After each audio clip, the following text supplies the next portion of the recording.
Hello everybody and welcome back to the pre-production meeting. I am your co-host Josh Urquhart and I am here back again with...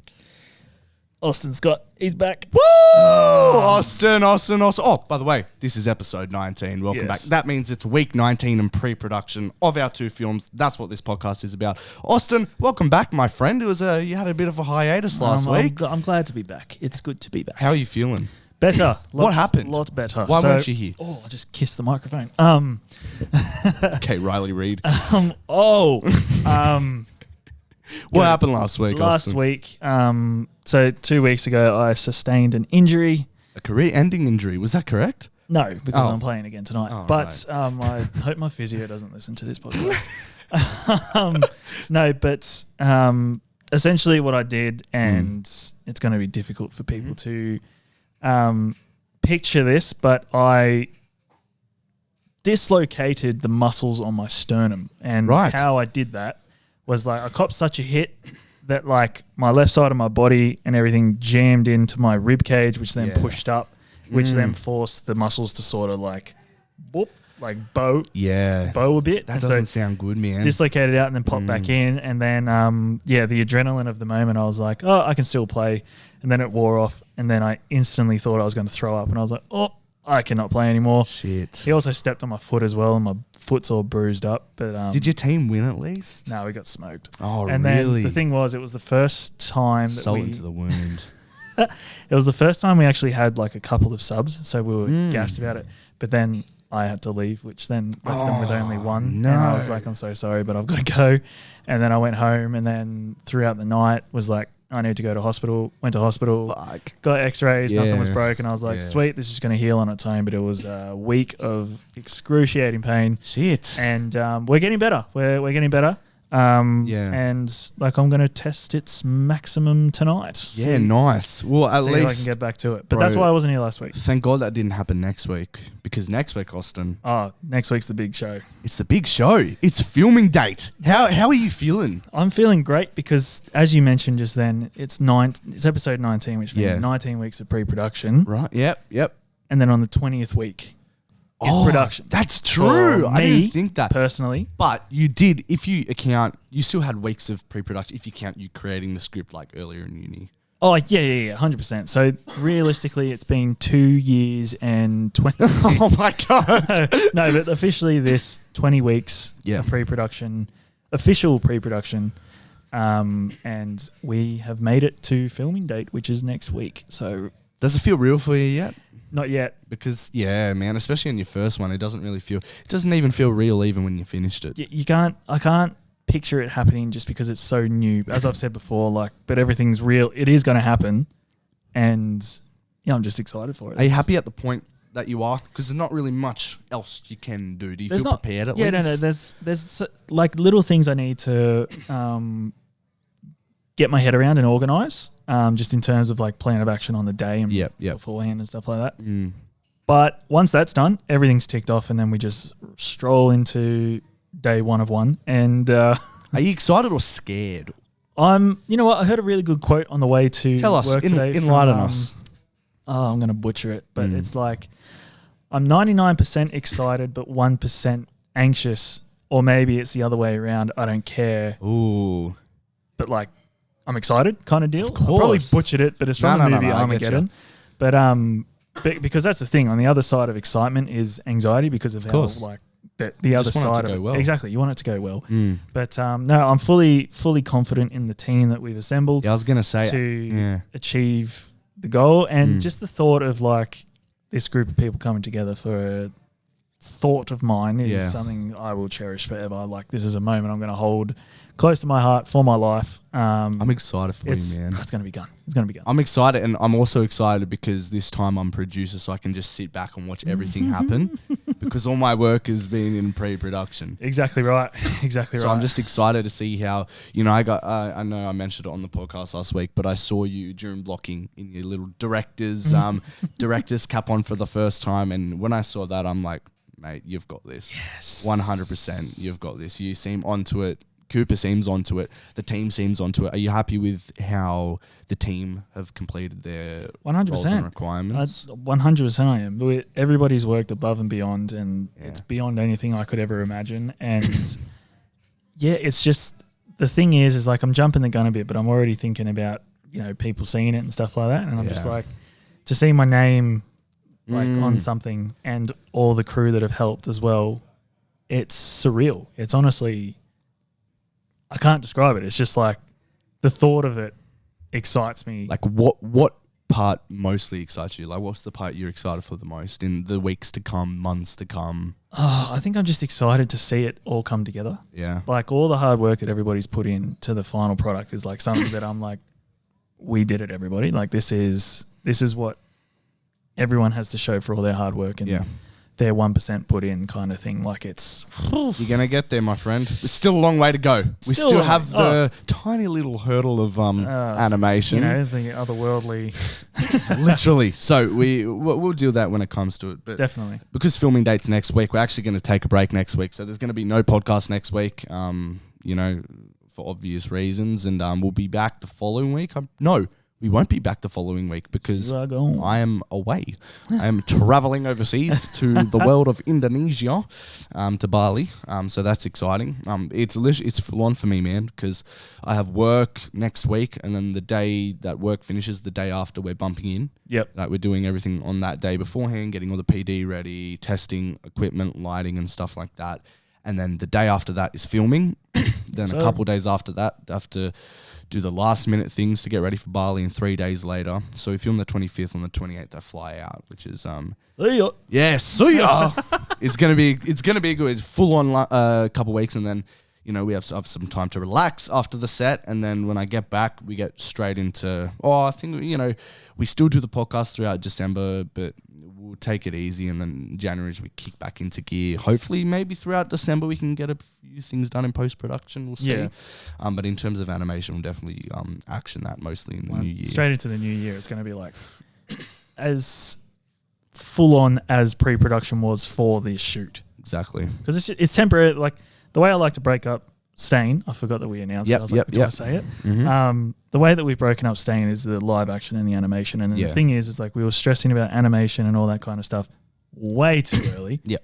And then I thought to myself, let's just break it up into blocks. Let's just focus on the real and what we can control. Exactly. And that's what we've done. So we've done it. This is phase one of a two-phase plan. And okay, Kevin Feige. So in the new year, the second phase will kick off, and amazing. It's going to be like I'm excited, like because I kind of have my head wrapped around how work flows. Although animation's a whole new world, but like it's exciting to get started again. But we want to be in film festivals by the end of next year. Definitely 100%. Premiere even before then. But I'll tell you what, man. Like I got super inspired throughout last week for not only your film but my film, because that tends to happen when I watch movies that inspire me, which leads us into this next segment. Movie that has inspired me throughout the week, which I know you've seen as well, is we're going to be talking about Black Panther: Wakanda Forever. What a film. And this is going to be non-spoilery, so for you guys, you don't have to stress about it. But holy shit. Yeah, man. Look, let's take it away. I feel like, do you want me to go first? Go first, bro. Go first. All right, bet. So, Black Panther: Wakanda Forever this week, man. I was looking forward to it, and it's funny because I see all superhero movies, and I've done this ever since year 7 with one mate of mine, right? Shout out Mitch. He doesn't listen, but shout out anyway. And I've seen every superhero movie, Marvel, DC, Sony, with him since 2013, since year 7 when we became mates. It's kind of what's, it gives us an excuse to catch up here and there because we're in totally opposite groups, but we've only ever missed 2 movies throughout that 7, 8, 9 years of being friends, right? I think 7, 8, 9. Yeah. So 9 years of being mates. We missed Guardians of the Galaxy 2 for some reason. I think he was away or something like that, and just our schedules didn't line up. And we missed Wonder Woman. I think that was on purpose. But this is 1984. Oh, the second one. Yeah, the second one. I was going to say the first one. The first one's Grouse, as you would say. Grouse, the Mickey Mouse. Yeah. But yeah, we missed 84. But so once in a blue moon, we miss a movie. And our schedules didn't line up for this one, unfortunately. But it's all right. I saw it with my other good mate, Ryan. Shout out Ryan. If you want to buy a house, sell a house. He's, Murdoch Lee real estate agent. But yeah, so I saw it with him, and man, holy shit, it was crazy when I hit him up to go see it, because all my mates know that I only ever see these movies with Mitch, right? Yep. And when I asked him, he's like, "You're kidding me." He's like, "I am honoured," because he knows they learned a couple years ago never to ask me to see this movie when it's coming out, because they know I see it with Mitch. But I saw it with him, and we watch all the Marvel TV shows together, so it was good to have another Marvel fan. But dude, wow. What a movie. 100%. I do have some criticisms with it, but overall, man, it was how I like to say this is the best Marvel film since Endgame.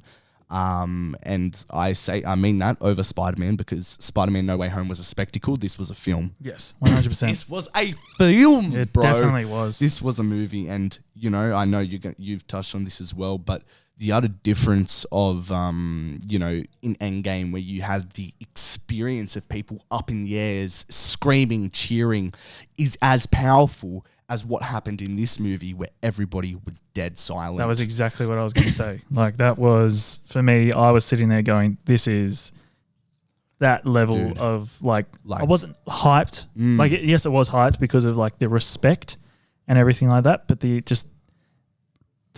thought that, like, everybody was just like, we'll give you a minute. Dude, I get goosebumps thinking about it. Beth started crying. Like, I teared up a couple times. I would have cried, but I had my annoying cough throughout the movie. So, you were that guy. Dude, it was fucked. But it's all right. We trudged through, and I still fucking thoroughly enjoyed it, man. Like especially that. Oh wait, this is not really a spoiler, but the opening credit roll, the Marvel scroll. Just complete silence and the tribute to Chadwick Boseman. The fact that was all Chadwick. Oh man, I even like went over. I was like, oh, I think such that good touch hits harder than that hits equally as hard as Tony Stark's death. I reckon. Yep. Because it's the silence, man, and that kind of seeps into the whole script, and the way this was written.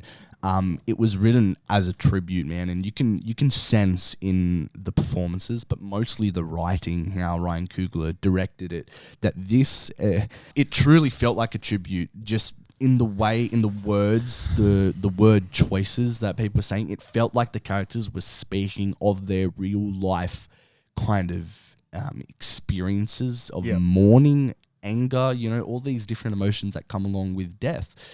And you could really sense that in the performances, especially Letitia Wright, Angela Bassett. Can I just say these are the best performances we've ever had in a Marvel movie? 100%. Like, by far, like Oscar worthy. Definitely, that's in my review. Yeah. Angela Bassett, what the fuck, out of fucking nowhere, bro. Like, incredible. But you can really tell that it is written like through the lenses of these guys' experiences with Chadwick, and that makes this even more impactful. And I know it's terrible circumstances, but they do say the best films are the most personal ones, and the ones you can draw from real life experiences. And when Shuri is saying this and that, it truly feels like that is how Letitia Wright felt in that moment. 100%. It's like, why didn't you tell me? Because Chadwick was silent throughout his diagnosis, didn't really tell anyone. And it's like, you can feel the pain in these people, these actors and actresses, and it spoke volumes of how much Chadwick meant to all these people, the crew and cast. Could you feel that as well? 100%. And I dial it all back to the Comic-Con panel, the San Diego Comic-Con. That's the big one, right? Yep. San Diego Comic-Con, when they announced Black Panther 1, and Chadwick, all of them, Letitia Wright, Winston Duke, all of them are jumping around the stage because they're so excited to bring Wakanda to the big screen and everything like that. And the what's the word I'm looking for? The culture and everything like that and stuff like that. And that was mesmerizing to see. Black Panther 2 gets announced at San Diego Comic-Con and everybody is silent and everybody just knows that this film is for Chadwick. Like, dude, Chadwick's legacy as Black Panther will live forever. I'm so glad they didn't recast him. Me too. Like, I'm glad they went the way they did. Yeah, especially we won't get into spoilers. No, definitely not. The ending, yeah. But I'm just getting goosebumps now because the character arc is so satisfying. So much character development. Oh, so much. Like, for each and every person in that film. Definitely. I like to compare it to No Way Home as well. Mm-hmm. Peter Parker and Shuri have the two best character arcs in the MCU history. Kind of like they're both going down a road of vengeance. Exactly right. Yeah. And I left after that screening. I said to Beth and her sister and her boyfriend, I said, that character arc is on par with No Way Home. Like I just said, Peter Parker and Shuri have the best character arcs in the MCU. Dude. 2 days later, I then see a report of Spider-Man and Shuri character arcs and a whole article on what I said. Not saying it was because I said it, that article was written, but I was like, I'm glad that that's being talked about because that for me was what hit hard the most. I was like, that is perfect. Dude, this film was kind of it was the first time since Moon Knight I feel like they've tackled proper deep, hard topics, like themes. They fucking needed to as well because Marvel was going in the worst direction possible. Literally. I went into this film with my expectations through the floor as well because I was like, they're going to go into like the culture and shit and this is going to be so disrespectful to Chadwick and they fucking nailed it. The culture, ever so apparent in this film, incredible. And the way, we explored Wakanda more. Yep. We explored Telekan. I think that's what they called Telekan. Namor's place. Can I just say as well, the performances of Namor, bro, the best. Black Panther's villains are undefeated, That's man. what I exactly Killmonger, right. Namor again. Namor, bro. Oh my God. Incredible. I didn't think that things were going to happen. Yeah. Because of him. And there was one thing that stood out to me about Namor was that scene when the Wakandan jets fly over and they shoot at him and his people jump in the water because like, oh fuck. He just stands there and stares at them as they fly over. I was like, oh my God. When was the first time we saw him at the lake, that lake scene? Yes. Bro, how they introduced him was so fucking Well, they badass. gave that little tease at the start. Yeah. And then that's the first time they introduced. Bro, the shadows, oh my God, bro. Just everything about him was awesome. And they like, obviously Shuri and the Queen are threatening him and he's just like, oh, this place is nice, man. Bro, he's menacing. menacing. The capabilities of both Black Panther villains as well. Incredible. Man. And I know you don't agree with me on this point, but I loved Riri Williams. I thought she was one of the best parts of that film. And it made me super excited for the Ironheart series, which is coming out. Well, look, good, she gets her own series and stuff like that. But then I loved her charisma, bro. She was so funny. No, yeah, she was so good. There was one scene when they're like, "Oh, don't worry, you've got this. Like, you're sweet. Like, don't worry about it. You got it." I was like, "That's kind of funny." And the way she's just kind of like, "What the? What do you mean?" She that made me laugh. I feel like it was very parallel to Tom Holland's introduction. And I feel like her and Tom Holland, same shot. Yeah, it's same. Her and Tom Holland on the. I just found that, bro. That scene when they're in the bedroom of Riri Williams, and then she just comes out of the toilet. I found that hilarious. Yeah. When she goes to escape, and she's like, "Oh, yeah, bro." It's just so well written. This is one of the best written Marvel movies, dialogue wise. Just I've ever seen, and it's just so refreshing. The only thing that coming off She-Hulk, fuck. Yeah, I'm iffy on Riri Williams only because. Like, there was that teenage aspect to it. Like, yeah, I know. That line. But I have trust in them. There was a thing that came out this week where Ryan Coogler was talking about Riri Williams, and it wasn't touched on, but apparently she has a connection to Tony Stark, and it's very 100% she'll have to. But like her and Tony Stark don't have a very good background or something like that. So I'm interested to see. I'm excited for the series because the villain is Anthony Ramos. Do you know who Anthony Ramos is? Name he was in The Heights, the main guy from In the Heights, the Latino. Dude, is that who I think it is? He's also in the new Transformers movie. Anthony Ramos? Yeah. Anthony Ramos. I love him. I think he's awesome, and I think so he's playing. Not him. Okay. Well, he's playing this character called the Red Hood, which is like the whole premise of the Ironheart TV show. I'm pretty sure is like a mix, like what's better, like magic and technology, kind of like how that mixes together. And it's rumored that the big bad of the series is Mephisto, played by Sacha Baron Cohen. But let's see how that plays out. I'm not too sure. But anyways, back to Black Panther. Yeah.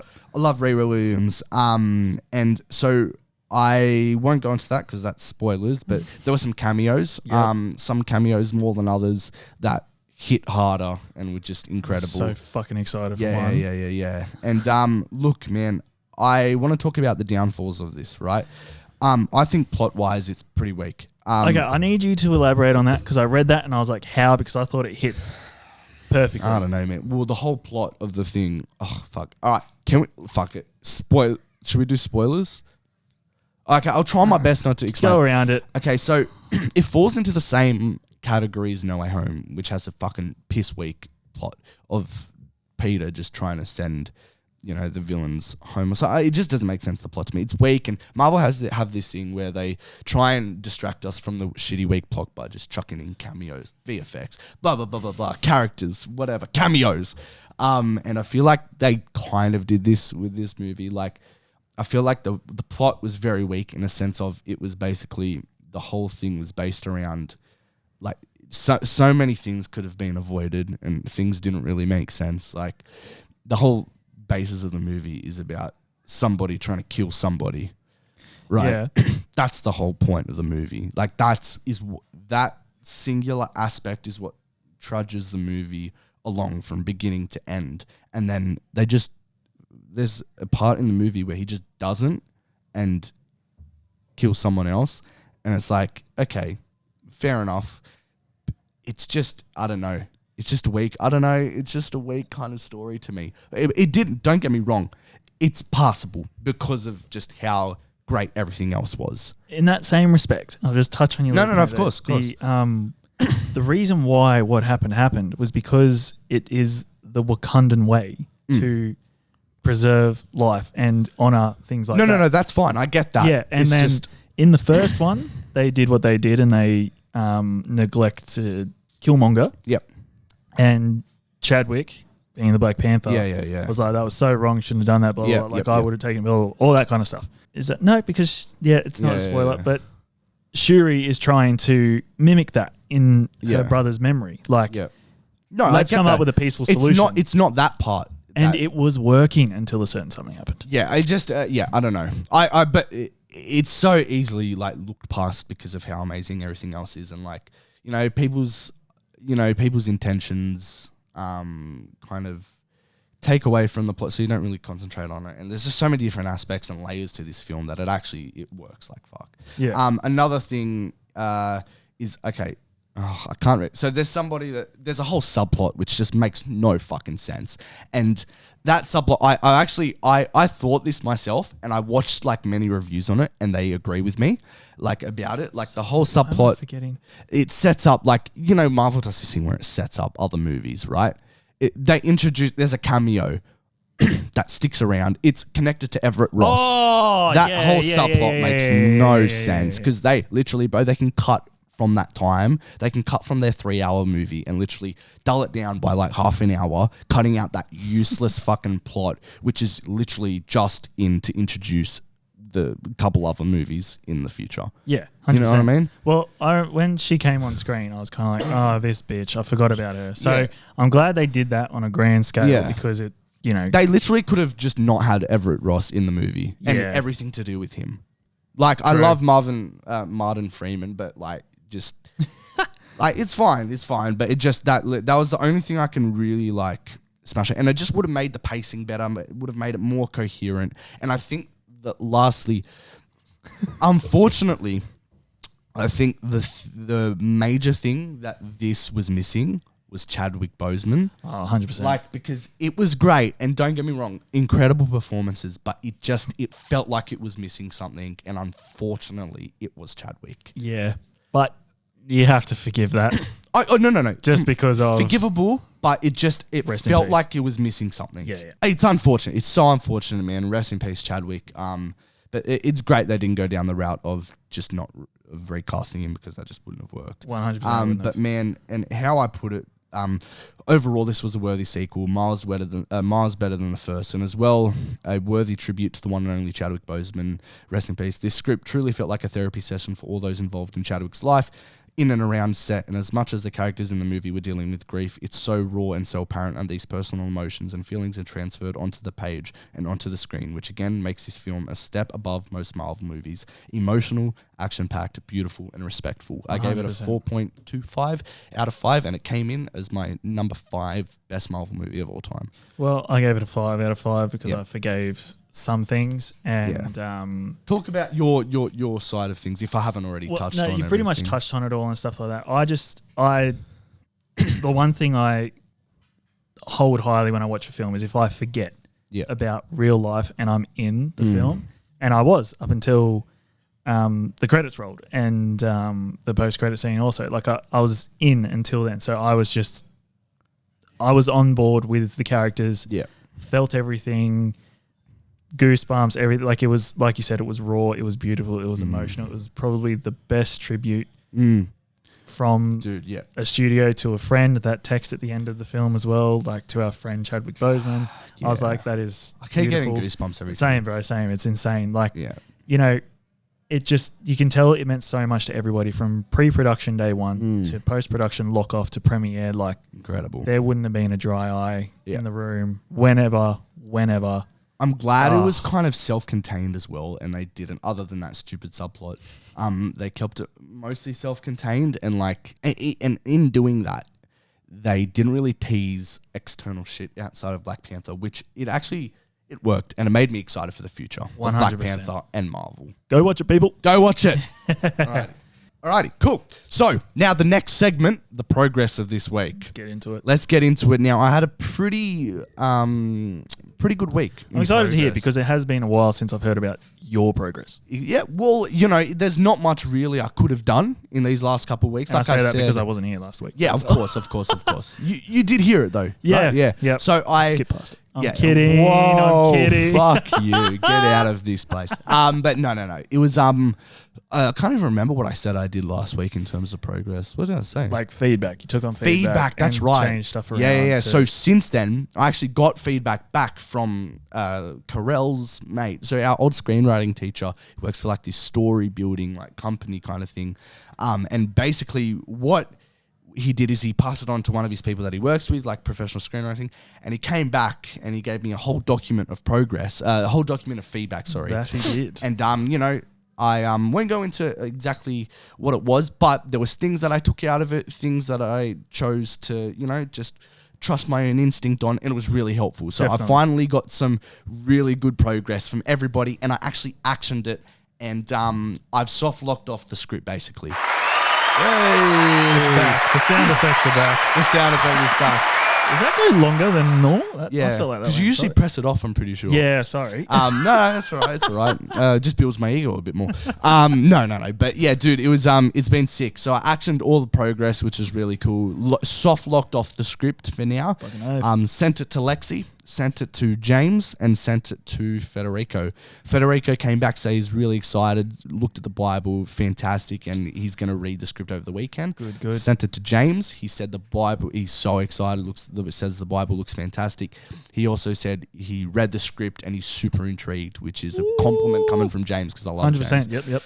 But with James, so this is the sitch. So he's back in China at the moment, right? And so this is the cinematographer who I've got a really good. Yeah. With James, there's a guy at work who is into cinematography and stuff as well, and he's friends with James. And I talked about him. He's like, "Oh, James Coy, I know him." And I was like, "That's crazy." Swear. So dude, yeah, everybody knows James. But yeah, so he's over in China, back in China at the moment, and he says he has an indie film next year that he's got an indie feature. He's coming back over here to shoot. So I actually have a call with him tomorrow, and we're going to talk about how things are going to line up, if he can do it or not, which is really exciting. We'll see if we can work something out. Locking in a DP. Yeah. It's one of the most exciting things ever. But yeah, no, we'll see how that goes, and may work, may not work, but he's super on board. Like, fucking oath. Everything has been leading to, he's been my end goal to finish this script to send to him, because I've been promising him for over like a year now that I'm going to get him a script. 100%. You know, it's so satisfying to finally do that with the Bible, with how it's looking at the moment, like all the concept art fully complete for the whole script, for all the characters, the whole movie, insane. So then today, what I did is, so I was speaking to Lexi, we're starting to get into the nitty gritty of it. She's gone away to America, but when she comes back, it's going to be, you know. How long is she going for? I'm not too sure. Not too sure when she's, but she's coming back in January, so we're gonna get kicking with the pre-production there. Just miracle. She's gonna get kicking with the pre-production in January, and we'll go from there. But what I did is I sent her the script as well. She's gonna break down the script, get me a budget, do all the little bits and pieces to work out what she needs to work out for me, so when she's away, I can continue to work on it. Good, yeah. So she's going to figure out how many days we're going to need. She's going to figure out, like I said, the budget, and just the nitty gritty. Yeah, 100%. Then today, what I did is I went through and I created a little kind of not go fully deep into, but like a schedule for. Yeah. And I'll read that out to you now. The kind of like, man. Oh fuck, yeah, sorry. Sorry. Dude, you caught it. All right. Yeah, the Magic Man. Sorry, I haven't revealed the title yet. So this is how the schedule's looking for the Magic Man at the moment, right? So December. So Lexi, script breakdown, budget breakdown, script fully locked off. Like, it's basically locked off. It's just, you know, if we need to change bits and pieces in there. 6 drafts are done at the moment, so it's good. January, casting month 1. Conceptualizing the shot list, storyboards, everything, and crowdfunding video creation. February, casting month 2, also funding month 1. Crew locked in. March, funding month 2, locations locked in. April, rehearsals. May, filming. So we're looking at 4 or 5 days of filming. And then what else I did today is I also created a locations checklist. A locations list. Just like possible locations for each location. So we have for the desert, we have either Stockton Beach Sand Dunes, which is in Port Stephens, or maybe Cronulla Sand Dunes. We have the big mansion house, Curzon Hall, Cropley House, Enchanted, Warunga, Lauriston House. Those are all things. And it kind of like goes with all the rest of the locations, like the hallway, Curzon, Castlereagh Boutique Hotel, Gardens on Forest, Cropley House, Royal Automobile Club of Australia, and it basically just repeats itself for the ballroom and the balcony. Nice. So we have some ideas. Very well done. We're gonna, once we figure out the budget and how everything's gonna go, we're gonna inquire and see what we can do. But yeah, other than that, I think my plan is now to wait for Lexi, see what she says with the budget and stuff, and kind of go from there. 100%. And then start. If I can look in James, definitely work on shot lists, and want to get that done like way early. So then all I need to concentrate on later is rehearsals, because there's a lot of dialogue. Just a word of warning: shot list does take 10 hours in a day. So you know, if you decide to do it all in one day, sure. Yes. But yeah, good stuff. But yeah, I'm looking forward to it, and I want to get it done with enough time for me to do everything, which is exciting. And we'll see. I'm kind of scared of what Lexi comes up with for the budget. Dude, it is what it is, and you can work around it. Don't be scared about anything until it actually happens. Okay. Yeah, we're sweet. But I will have, like I said, 10,000. Hopefully, not hopefully. I've been saving. We're at about 2,000 at the moment. By the time I get to April, I will have 10,000. There's a good investment that you could make. It's called Sportsbet. Yes, I heard about that. That can help you out massively. Yes. No, I have heard about that. They have. See, I know I need a horse in my film, but also I could bet on some horses to hopefully help me out with the budget. You're an ideas man, Austin. You should be in film. I'm here to help. There you go. Alrighty, so yeah, that is my progress for this week, my friend. Well fucking done. Yes. Good sir. Yeah. Woo! Thank you.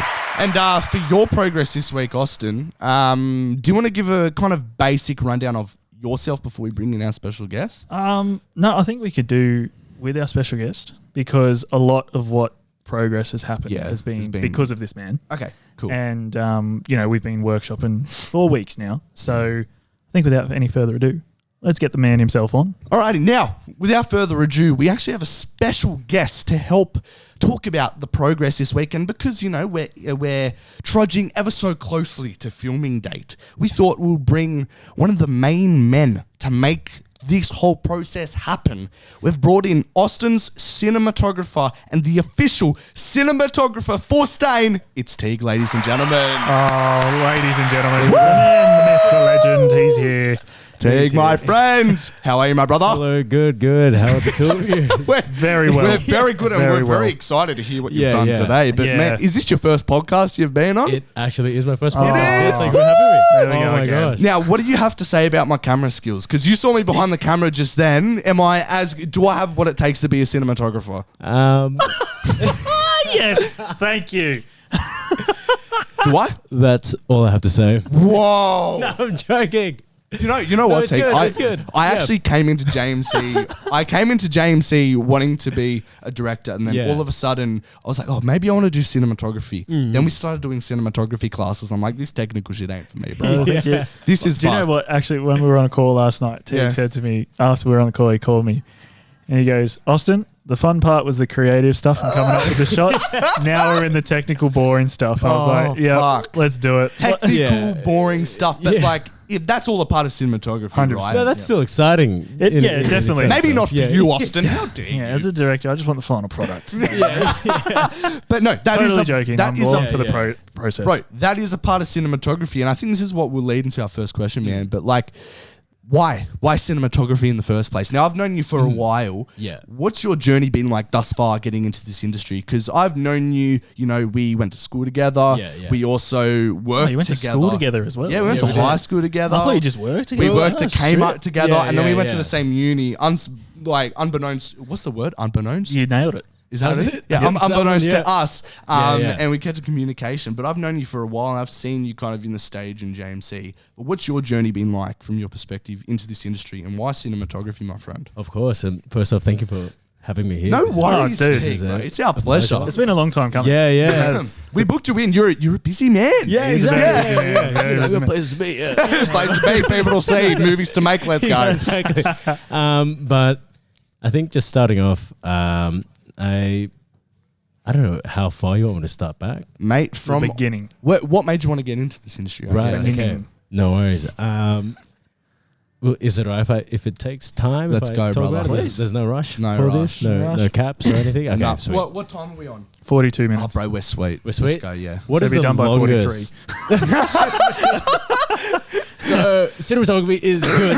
That's why I like it. And that's why I do it. You know Thank you. No, Talk to us, brother. Yeah, no, of course. So I think it wasn't the first choice when it came to a career path for Really? me. Yeah, no, Okay. of course.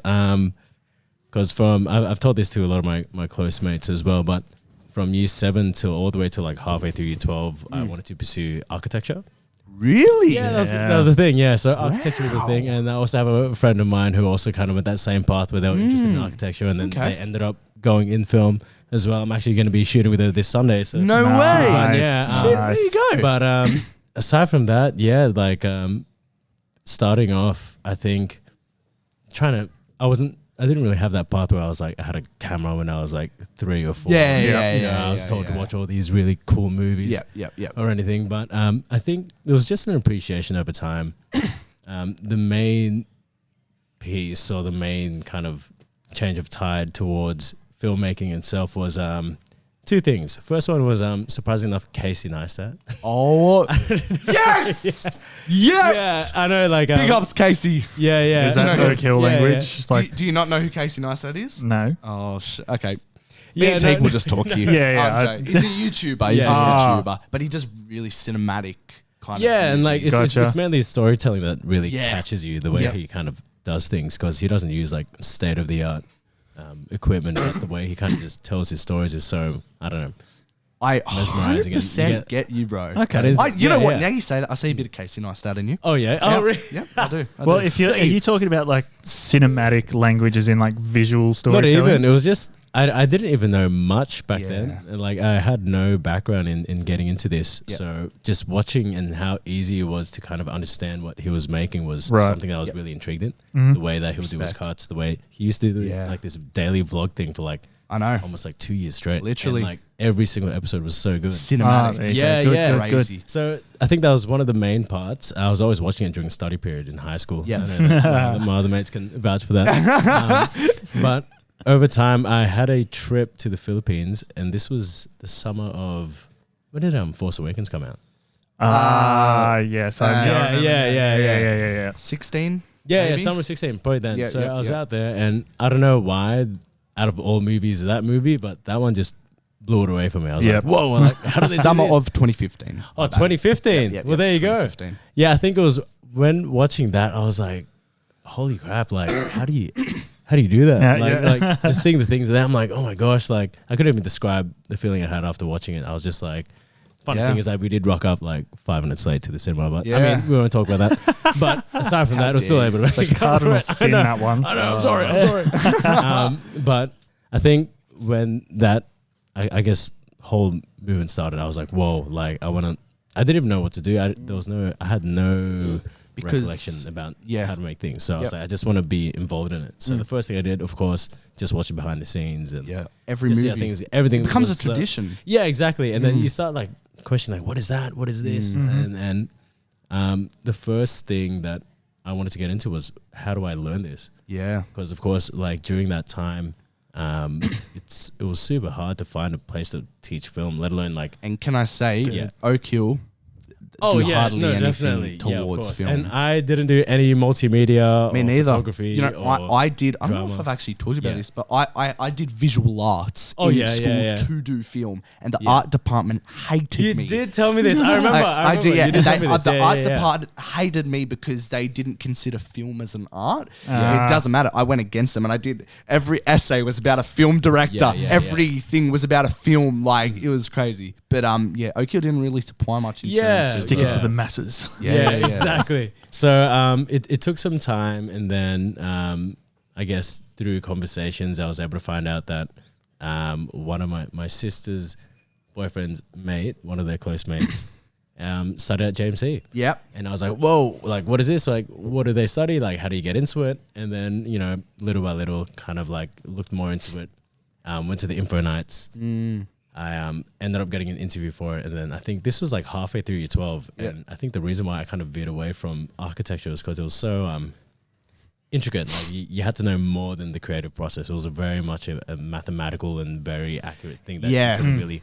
I think that restricted me heaps because I wasn't the greatest at maths, let alone the greatest at like anything. I don't think any of us were. I mean, I don't know about you. Were you?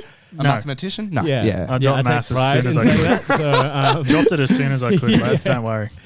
So there was that kind of hindered it for me because I think I just enjoyed that creative process of like creating something out of anything. Having these sort of concepts and seeing that film was basically that, but just like telling a story visually. And I think that was the main thing. That was the thing that drew me to it. And then over time, I was fortunate enough to get accepted to JMC as well. And then, from 2017 onwards, it was a whole another, chapter in life that started for me. Definitely. Everything that I learned in high school and the traditions of it just went out the window. Everything was so expressive and everything. As one chapter closes, another opens. Did you go into uni wanting to do cinematography?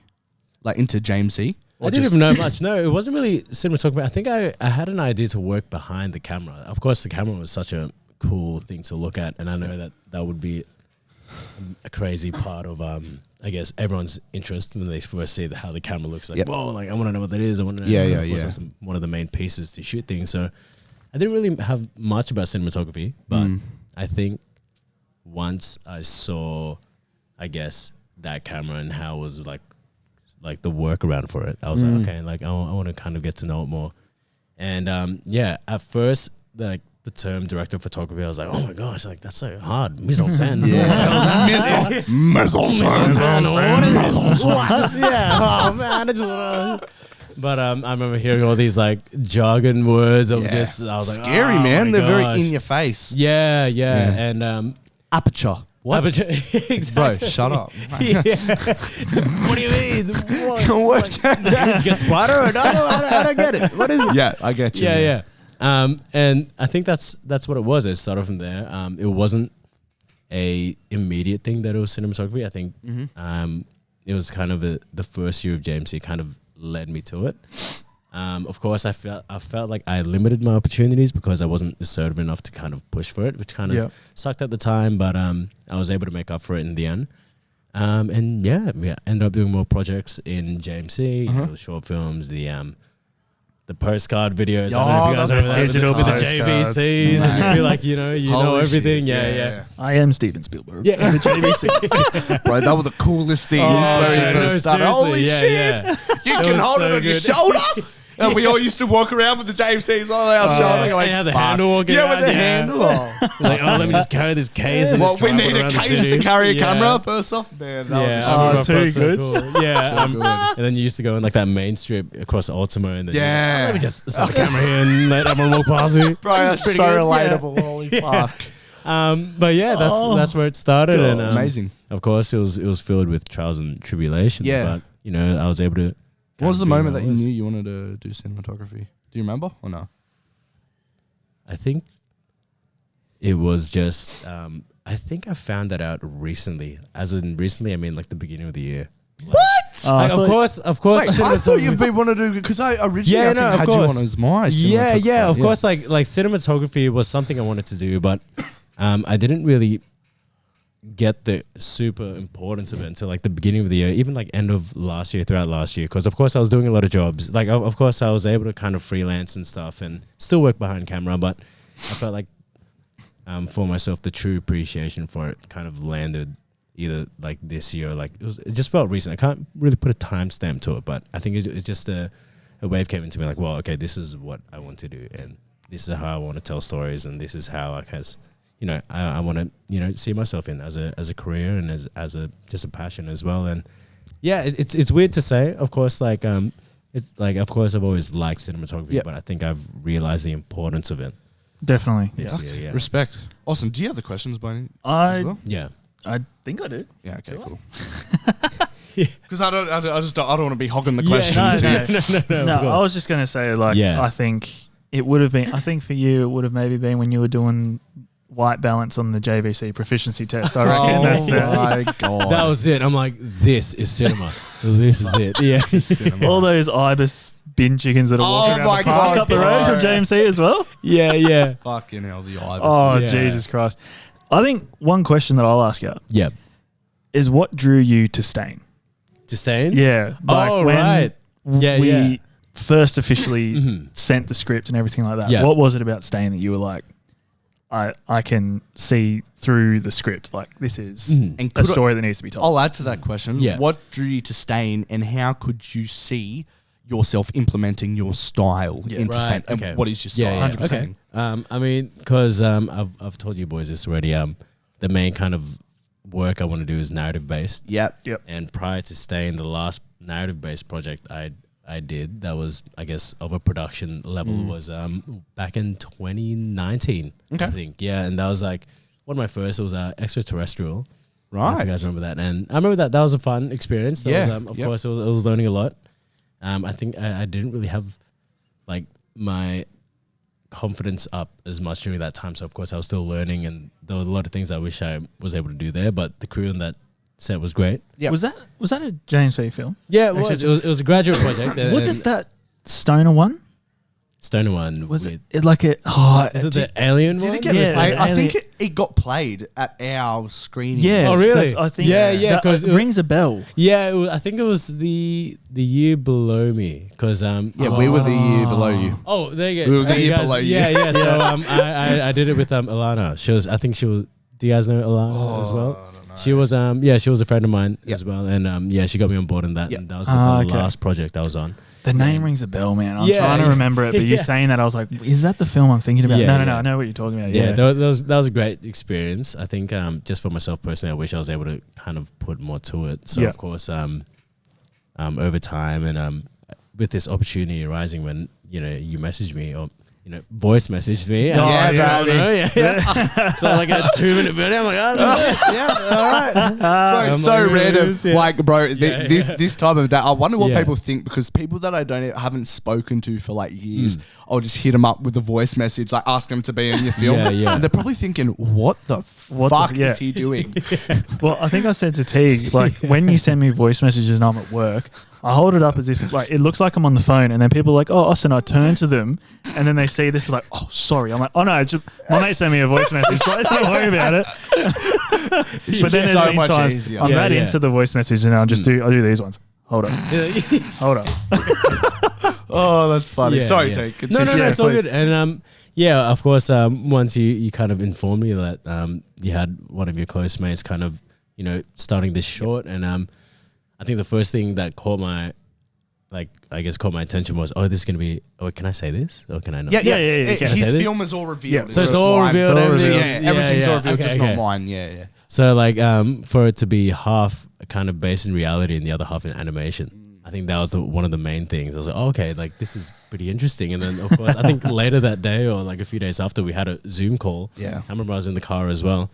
And then when I saw I do remember. That's right. Yep. Yeah. I remember when you sent through the script and I heard the whole entire, I guess, premise of the story. Yep, And the whole, yep. I guess, part of it being about this kid or this teen just trying to get, a stain. It's so simple but effective. And then he ends up getting sucked into a whole nother reality. He ends up fighting the same stain. I think I was like, whoa, this is so absurd. I love it. This is it. Yeah, The wackier the better. The wackier the better. Yeah. But back to I guess the whole start of how this whole project or production started. I think that's what drew me to it, because of course I think over time I was at a stage where I wanted to kind of put myself back in that scene of doing narrative work. Yeah. Because of course it's just been a lot of corporate and a lot of commercial, because I currently work with one of my closest mates as well with our production companies. So we've been doing heaps of work, and we've always wanted to go into narrative work as well. So having this opportunity arise, I was like, okay, this is it. So 100%. From all that commercial work, have you developed a style, and how would you kind of describe it?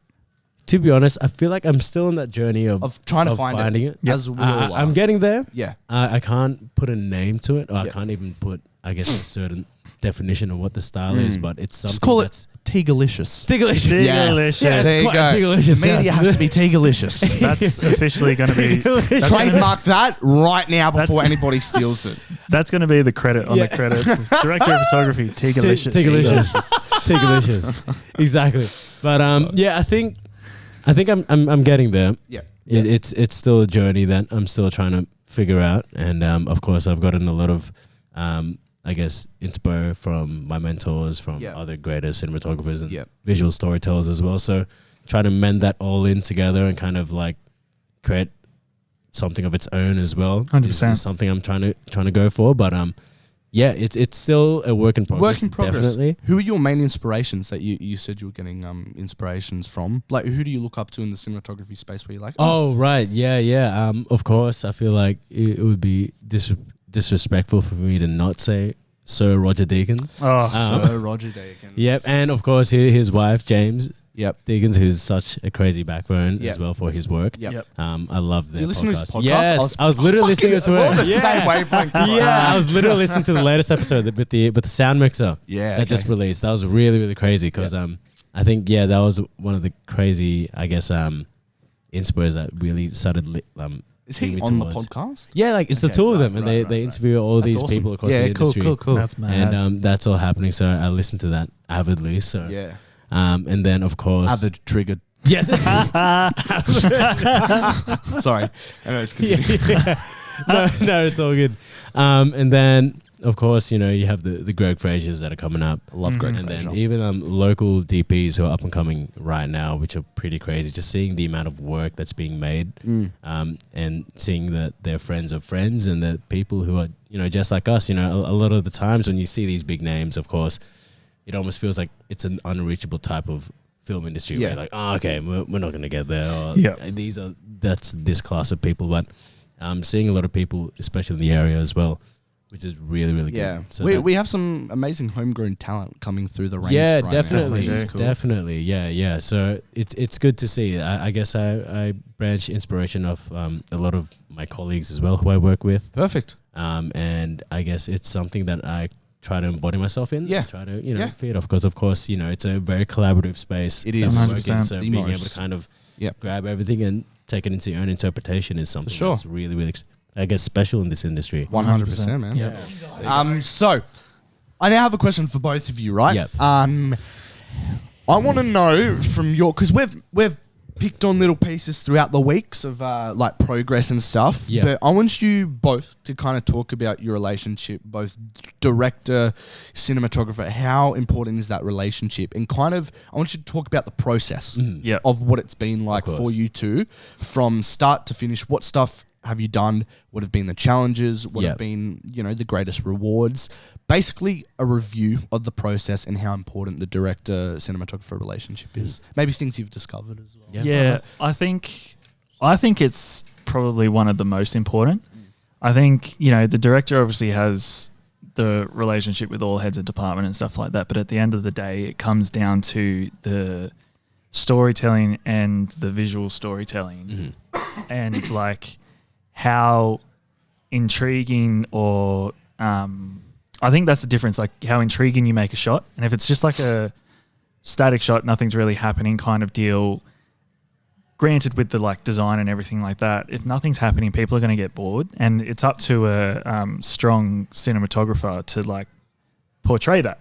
And I think one of the main things that I wanted to do when Tigue came on was like, I wanted to be as, and this goes for everybody on the set, I wanted to be as welcoming to everybody's interpretation of Stain. Like I didn't want to be like, no, this is my script. What do you mean you want to do it this way? I was like, nah, this is a collaborative experience, and I wanted Tigue to express himself as well. Yeah. And I think that was the most important thing for me. And then what we actually found out was when we sat at a cafe for 10 hours from open till close, going through the shot list, we kind of had similar ideas. I was just about to say that. You say it's really good to get everybody's interpretation, but it is so rare. And once you find this, you can't really let go of it. To find a professional in the same industry that you click straight away, 100%. you share the same visual story, the same vision, everything. I found that with, Federico, my composer. I found that with James. So I think it's really important, and I think what you guys have one got, of the most important factors. Yeah, definitely. Exactly. And then,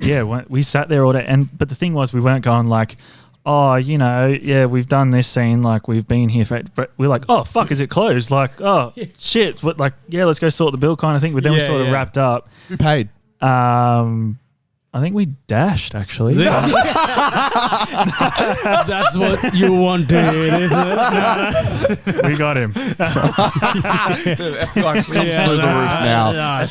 But no, then we just sorted it, and then like I think we met up the next day or the day after to go storyboarding. But like the thing was, it wasn't like, oh god, we gotta go through that again. It was like, let's keep this ball rolling. Like we weren't sick of each other. Like it was just like welcoming. And then like I touched on before, like our ideas were similar because I said to him, I was like, and I remember I said like, there's comedy in the script, but I don't know if it's actually going to be funny. So how do we make it funny? And then we bounced off ideas, and then we actually had similar to make it sort of comedic. And then even you the other day at blocking, when you're like, bro, that's funny, that shot that we have. I was like, we did it, we did it, we did it kind of thing. So like to answer the question, and like I'll hand over to Tigue in a second, I think, to not be like, there will be times like you might butt heads if of course, but it's about how you handle it as well. Yeah. We haven't butted heads. There's been like, oh, like that's a great just idea. Wait till set. Wait till set. That's a great idea and everything like that. But like, if we tried it this way but interpreted that kind of, it's welcoming each other's kind of expression into the scene. Yeah, I think is the most important part of the director. Cinematographer relationship. Would you agree? Or no, definitely. I think it's really a simultaneous sort of relationship. Where it's not about like I'll say this and I'll just wait for what this person has to say, and just goes back and forth. It's something that I think both the director and cinematographer has to kind of be in correlation with. Definitely. When of course visualizing, because of course with the director, if they were to be the one to also write the script, in which in this case you did, you have that in your mind. perfectly. You know, this is your interpretation of this life and this story. And I guess with a cinematographer, the goal is to be able to visually kind of back that and kind of present it to the world and, you know, expose it. 100%. And I think that was the process that we had. It was really much a brainstorm, especially through the style guides and through all the meetings. That was the thing that I guess I wanted to make sure that I could do. Was find the best way to kind of visually interpret it. Of course, you know, seeing that it is a comedy, and like, how do you make something both comedic but have the subtext of something that's more, I guess, serious? Yeah, of course, man. Yeah, so it's those things. And I think when we were bouncing off ideas, it was productive because we both figured out things that we wouldn't have thought of if it weren't for that collaborative, I guess. 100%. Problems came up. We were like, how do we get, and we came up with a solution to that problem. So exactly. And of course, like, I feel like pre-production in itself is such a key and crucial part of any production. So the amount of pre that we've been doing to it, of course, too much, like, I guess being too succinct with something can sometimes limit you. Yeah, with flexibility on the set. Exactly. But I think with us, how we're so open to interpretation, open to kind of work things in and having such a collaborative experience. That's what's really, I guess, made it, I guess, smooth for us for the meantime. Of course, you know, we still are yet to shoot such a hectic day ahead of us. But, man. You know, like, this is the collaborative process with the AD. Like, you know, with Lucas even being able to say that it's possible. And absolutely. I had a camera test today, actually. Up at a camera hire. Shout out. Camera. Go. Yeah, exactly. With two of the ACs who are on board. Amazing. Hattie and Dan. They were lovely. They were great. Yeah. Was that the first time you met them? First time I met them face to face. Yeah. They were great. Man. It was so good. It was quite a hectic Shout out morning. Dan and Hattie. Thanks, bro. Yeah, but and Lockie. Shout out Lockie as well. And Lockie. Two Lockies. Two Lockies. Yeah. But yeah, they've been. They were great. I think that kind of was a whole part of the collaborative process, bringing it back to you know, the whole director and cinematographer side. Yeah. Because I feel like those two, I guess, titles is an umbrella over a whole other part of things, and being able to kind of go through that is something that's beneficial. Yeah. Speaking of cinematographer, for the people that maybe aren't, because we have two sides of listeners that listen to this, people that are in the industry want to kind of understand how the process is, people that are not in this industry. Cinematographer, just give us a quick wrap up. What do you do, bro? What's your role? Oh, man. What do I do? Mr. Director of Photography? Yes. Hit record, hope for the best. There you go. That's it. Yes. I think a cinematographer, at least from my experiences and from what I've learned, it's almost like you can kind of say the base question answer, which is kind of like the one who's in charge of framing up and responsible for everything that is composed within the frame. But mise en scène. Exactly, mise en scène. That's it. Mise en scène. Ah, oui, oui, croissant. Yeah. But I think cinematographer or director of photography is someone who is able to visually interpret a story from a script. Perfectly put. Bring it to reality. There you go. That's all it is. You were talking about a lot of you know, pre-production that you guys have done. You know, I want you guys just to quickly go over the process of what you guys have actually done. Like, what have been the greatest challenges? What have been the greatest rewards? But run us through kind of what you've done in this pre-production process. So I think the cinematography wise, I think the greatest challenge was the storyboards. The thing is, when I tried to storyboard, and you did see in that the animation, it wasn't bad. No, it wasn't bad. And I was like, bro, just skip past those pages, please. So then when we got to story, I was amazed at how quick we actually got through the storyboarding. And then it was kind of like, you know, the thing is that I'd say this, like, it wasn't at the be all and end all because there was multiple pages, but we couldn't fuck up because we were using a pen. That's all I had on me. We only had a pen. Are you fucking serious? There was a pizza voucher that we had that we used as a ruler. Oh my! So all those things I see in the art books are that they're drawn with a pen, and the ruler was a pizza menu. Forgetting pencils, forgetting phones on important computers on important calls, forgetting phone chargers. God damn it! You guys are the perfect. Yeah, exactly. We had there was a moment because of course I had to go to Austin's mum's place where we had the meetings, and like, I think I forgot my laptop. I'm like, oh yeah, Austin's got it. I rock up because it is his place after all. I was like, hey Austin, you got it? Oh no, wait, don't you have your laptop? And I was like, Because you had a little satchel. I was like, oh, surely the laptop's in there. Bro, tell me you have your laptop, please. Like, nah. And I was like, So we ended up getting the phone, calling Lockie, which is our gaffer, as well. And we're literally cramming in. We're like, wait, hold up, Lockie, you gotta get out of this. Gotta send you this phone. Yeah, it was funny. But I mean, aside from that, it was a productive day in itself. Yeah. Back to storyboarding, I guess. Despite the lack of resources, we were able to, make something out of nothing and smash through it. Before that, did you have the shot list, or did the shot list come after? We did have the shot list before that. The shot list was the I don't think that was a challenge at all. Just the way that we just that day went by like that. Yeah, and it was honestly like, What is the shot list for those that don't know? Shot list is where you go through each scene, you break down each scene. Yeah, label. You might have more insight into it. Maybe like scene 1. Yeah, the shot will be like scene 1A, and like another setup will be 1B, C, D. However many setups it takes to get that one shot in that scene, and you do that for however many scenes you have in the script. Yeah, and then the director and cinematographer sit down and how can we portray this?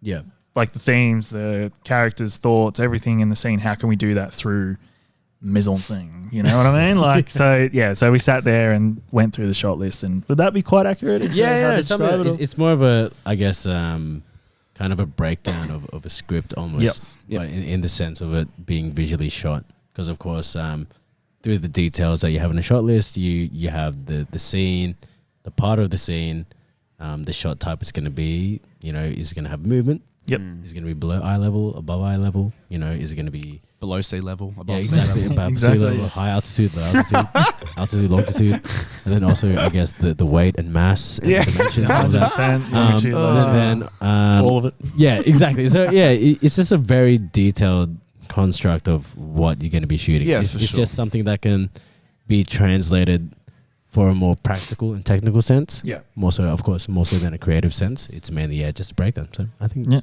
you said the storyboards are definitely the biggest challenge. Would you say also finishing them would be the biggest reward, or would something else in your process be the biggest reward? I mean, this kind of process. You know what? Austin, we were both talking about this. Like, despite us, smashing out, spending hours on a short list and storyboard, we're like, look, when we shoot on the day, we'll be open for anything. 100%, yeah. That's usually how it goes, man. Yeah, exactly. So I think we're at this point, I don't want to say we're using it as a reference. Yeah. But of course, it's something don't that tell Lucas that. He'll shit himself, man. Sorry, Lucas. The best part, I think what we said as well was like, these storyboards, like they're awesome, like it's starting to come to life and everything like that. Yeah, yeah. But it's just going to be awesome to, like, as Tigue said, the reference point, and then seeing how like the storyboard versus the shot looks, and just seeing because we brainstormed that, we sat through a 10-hour day, we did all the storyboards, and then this is what we've got. Yeah. Like, I think that's going to be the most rewarding part about it. Definitely. I think, yeah. Is there anything else that you guys haven't touched on that's an important part of the process, pre-production wise? You did the style guide. I mean, that was pretty important to start. Oh, that's actually something that I wanted to say. So when it came to like the Bible and how I portrayed it versus sending it out to head of departments, I was like, fuck, they're going to come back and be like, bro, this doesn't make sense. What do you mean you want this and that and then blah, blah, blah. And then for T to be like, I read it clearly. Like, I knew exactly. I was like, what? Yeah. What do you mean? And so then we just bounced off there, and then like working in like kind of thoughts I had towards it while using his expertise as well. And so, and we just collaborated on the whole thing, like working in the space. And there was a couple of things that we were like, is that going to restrict us? And then we're like, yep. All right, scrap it. And then, working through that and getting to where we are now has all been because of that process as a whole. Yeah, how is blocking as well? That's a big part of it as well. Yeah. Oh, yeah. So you have the style guide, you have the shot list, the storyboards, blocking, which is... What is blocking? Blocking is essentially rehearsals. It's, and that's the one thing that... Rehearsals with camera. Rehearsals with camera, exactly. A $7.99 app on the App Store. For, how good was it? We will send you the link if you want to. Yes. Helped Josh you choose the lenses and everything. Yeah, like exactly. That. It was great. Code all on the phone for 80% off. Yeah. Oh my God. No, they are not paying us out. No, but that Coops was so like welcoming to, like, I was like, like this scene, there's not much blocking, but like here's what the tone of the scene is going to be. Yeah. Like you're setting everything like that. And then once we move out of the bedroom into the dining table, like, but the blocking came in the kitchen. That's when that's like the moneymaker. Yeah, for sure. And sorry. Continue. And then that's just essentially like blocking is the rehearsals with camera. And you got what did you get out of blocking? I think it gave me a sense of space and our limitations and what we could do, what we couldn't do in a space. And as well as that was being able to finally understand how it's actually going to be composed. Because we're basically, you know, despite us using a phone for a camera, that's, you know, you can choose your lenses still though. Yeah, exactly. Yeah, and you can choose a lot of the specs that you would use for the actual camera you would be using. Yeah. It would give you a crazy understanding of what it's kind of going to be looking like. And the final product. Yeah. How about the camera test? Because we both haven't heard. How did that go today? Yeah, What's the importance of the camera test? No, of course. I think even for myself, the camera test is still something I'm trying to gain more proficiency in. Because of course, a lot of other productions that I've done, we've mainly just been like, all right, let's shoot, hope for the best. If it looks good, it looks good. Yep. But finally, kind of being able to break it down and go through this camera test, the main things that we were looking for was testing the lenses that we're using, testing the camera, and testing the, I guess, if I might be getting a bit too technical here. So no, go for it, mate. Of course, just testing like the colors and the color temperature of each of the cameras, understanding the limitations. So if in the case we were to be shooting in different environments, and it needed us to change, you know, camera settings accordingly, then if that lens or if that camera will still be able to hold on the consistency of the story, that was the things that we were looking for. And then of course of that, you know, looking at flaring, looking at, I guess, aberrations, or looking at any sort of details that an aberration. It's some sort of a. It's okay. I know what it is, but you don't know how to describe it. Yeah. That's what it is. That's all right. That's all right. But basically, it's one of those things that it's one of those, and then of course on top of that, there's all these little things that you're kind of looking for. It's really much critiquing and comparing lenses to one another as well. And everything is in preparation to save some time on set, so you get straight into it. You know what you're doing. Definitely. Definitely. So absolutely. I guess that's the process, right? Yeah, Have I missed out on anything? No. The thing that I've learned to love about filmmaking as a whole is like, once we get there and make the final product and that's out there and that's something you've made and stuff like that, the thing I've fallen in love with is the process. And that's what everybody says about things that they do in life. You fall in love with the process and then you just keep striving towards that goal. And then once you achieve it, not start again, but like, you know, work on the next one and just fall in love all over again with that process. And like every set or project that you work on is different, you know, despite it being the same process. So to say, you learn something all the time, and there's always a reason for you to look forward to a new project. 100%. Exactly. You know what I mean? And perfect. Yeah, it's example of this one. You know, exactly. There you go. Well, just got goosebumps. The last question I guess I'll ask you, Josh, and if you can give us a overall wrap on this. Of course. What are your hopes for this film? What are the things you want to make sure you convey, and what do you want to see come out of the final product? I think for my own personal sake, it's being able to look back on this project and know that I put the most and did the most that I could do. I think it's something that I've lacked in the past with my projects. I feel like every project that I've come off previously, there's always like, oh, what could have been? I could have done this better. I could have been more assertive. I could have been more of this. But I think with this project itself, it's a personal project of mine. It's a personal, I guess, goal of mine to give it my all. Of course, it is a very lengthy process. At times, I highly agree that the work in the film industry is romanticized. So there is a whole another 100%. Side where, you know, you deal with a lot of stress and there's a lot of mental blocks, and it's a really breakdowns as well. Yeah, exactly. Yeah, it's a lot of it. And I remember one of my workmates told me this, like people who work in the film industry, they're either, if you don't love what you're doing, then you're not in it, because of course the amount of you are going to get eaten alive. Literally, it's really, you better get thrown into the deep end. Yeah. And you really have to learn your own. So I guess that's the main thing, being able to kind of make sure that I give it my all. Yep. Know that it's not just a project that I can only do, if that makes sense. Like, know that I have people around me, like, you know, yourselves, camera department, set design, anyone in the production. Because I think you get in a mindset at times where you think, oh, okay, I got to just do this all on my own. I got to do this, got to do that. Yep.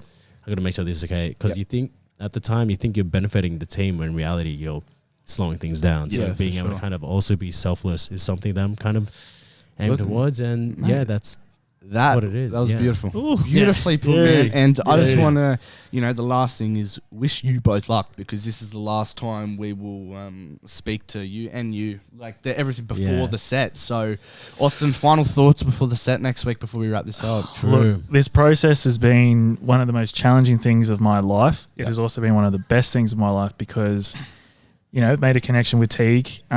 It's all been made possible since we started this podcast as well. And to the people that have been sending me messages and stuff like that, to get to where we are now is something that I'm still like waiting to wake up from. Yeah. You know what I mean? Exactly. Like, so I'm going to get pinched awake and then be like, oh, fuck, it was all a dream kind of thing. But the fact that it's reality is just amazing. And like, I can't wait, and there might be a bit sentimental here, but like I can't wait to show my family that I pursued this and like you've done it, mate. This is something I've done. Like I think, and that's the thing is like I feel like they'll be proud. So I think that's what I'm feeling. Very sentimental towards this whole thing. So, mate. Look, boys, I've no doubt that you're gonna fucking smash this. One day of shooting can't be that hard, right? It's a joking. I'm joking. Everything in one take. You know what I mean? Everything goes right. Nothing goes wrong. Nothing goes wrong. That's what I said to Lucas as well. I was like, "What do you mean, bro? It's a film set. Everything runs smoothly." Mate, there you go. Well, I'm sure we'll get you on in the future too. 100% we will. I'm not too sure who we're going to get on for, the kind of rundown on what happened on the set, because I'm guessing that is also going to be the next episode of this podcast. We're not going to see you for 2 weeks. Yeah, exactly. We'll go out next week. So, yeah, guys, I wish you luck. You won't need it. We've prepared the fuck out of it. So hopefully it's all good. Boys, good luck. Guys, you know where to find us. Instagram, TikTok, The Pre-Prod Pod, YouTube, Apple Podcast, The Pre-Production Meeting, Spotify as well. Teague, thank you very much for coming on. No worries. Thank you for having me. The most insightful podcast I've ever of course. Definitely. So, boys, thank you so much. And Austin, pleasure as always, my friend. All good. Pleasure. Let's tie a little bow on this episode. Let's go. Yes. And we'll see you guys in 2 weeks. We'll see you two on set next week. And thanks for listening. We'll catch up. Exactly. Peace.